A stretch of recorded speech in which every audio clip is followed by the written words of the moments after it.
सर्वप्रथम शांतीचे प्रतीक तथागत गौतम बुद्ध आणि तसंच संविधानाचे जनक डॉक्टर बाबासाहेब आंबेडकरांचं स्मरण करूया। तसंच मंचावर विठू संघाचे बंत मुलींचे मी परवानगी मागते माझे 2 शब्द बोलायला। खूपच उशीर झालेले 10:30 वाजलेले रात्रीचे, त्यांचं सुद्धा आपल्याला ऐकायचंय, त्यामुळे मी व्यासपीठाची सुद्धा परवानगी मागते आणि आज व्यासपीठ बोलते। 22व्या अखिल भारतीय बौद्ध धर्म परिषद ज्यास इकडे आजच्या दिवसापासून सुरुवात झाली आहे, त्याच्याबद्दल सर्वांचे इकडे मनापासून स्वागत करते आणि अतिशय असं सुंदर काम संयोजकांनी इकडे केलेलं आहे। हा प्रोग्राम इकडे आपल्या समोर दिसतोय, त्याचे सुद्धा अभिनंदन करते।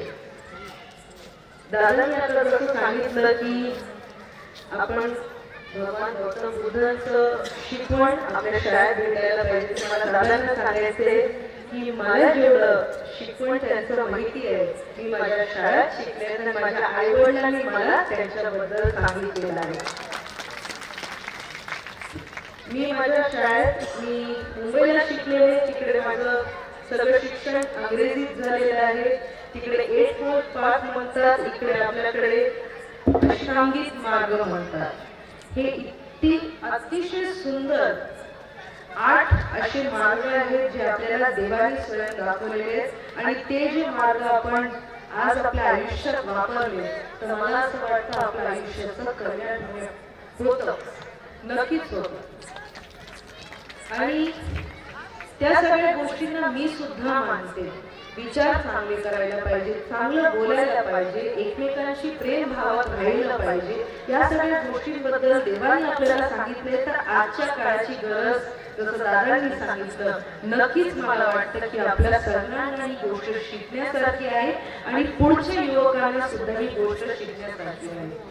मी सर्वात अगोदर सगळ्यांना माफी सुद्धा मागते, दिलगिरी व्यक्त करते की मला इथे यायला उशीर झाला, कारण आम्ही रोजगार मेळाव्या संदर्भात प्रशिक्षण घेत होतो आणि मुख्यत्वे मला आगापूरला यायला जरा वेळ लागला।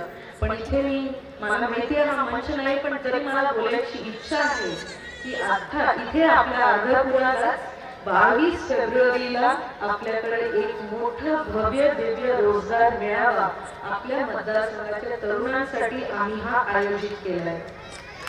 आणि हा आमचा मी सर्वप्रथम आभार सुद्धा मानते की आपल्या सर्वांच्या आशीर्वादांनी आमदार म्हणून आज इकडे आपल्या समोर बोलते आहे। पण त्याचं मला असं माझं कर्तव्य वाटतं की मी आपल्या मतदारसंघाच्या लोकांसाठी काहीतरी करावं। त्यामुळे पहिला पाऊल जर असेल तर आपल्या तरुणांच्या हातात रोजगार मिळावा, ह्या अनुषंगाने आम्ही हा भव्य दिव्य रोजगार मेळावा 22 फेब्रुवारीला आगापूर यशवंत कॉलेजला घ्यायचा प्रयत्न केलेला आहे। त्याच्या अगोदरच ह्या सगळ्या गोष्टींवर प्रशिक्षण कसं मिळणार ह्याचे आता कार्यक्रम आमचे सुरू आहेत। इंटरव्ह्यूला जायच्या अगोदर आपण कसं वागलं पाहिजे, बोललं पाहिजे, आपलं कॉन्फिडन्स कसं आहे, या सगळ्या गोष्टींचं प्रशिक्षण आम्ही देत आहोत। पण असं ही सगळी करण्याची हिंमत, ही सगळं करण्याचा मनात एक विचार, मला असं वाटतं ज्यांच्या मनात भगवान गौतम बुद्ध बसलेले असतात त्यांच्या मनातूनच असे चांगले विचार सुद्धा पुढे येतात।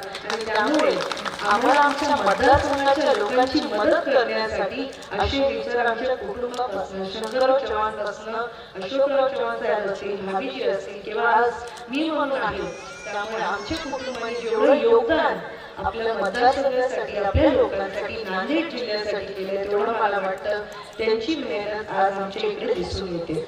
आणि ह्या बुद्ध धर्म परिषदात बरेच काही चांगल्या गोष्टी आज आपल्याला इकडे शिकायला भेटतील आणि ह्या सगळ्या गोष्टी आपण आपल्या तरुण मंडळीपर्यंत पोहोचवावं आणि तरुण मंडळी सुद्धा ही सगळी गोष्टी पुढे त्यांच्या आयुष्यात वापरावं अशी मी विनंती करते।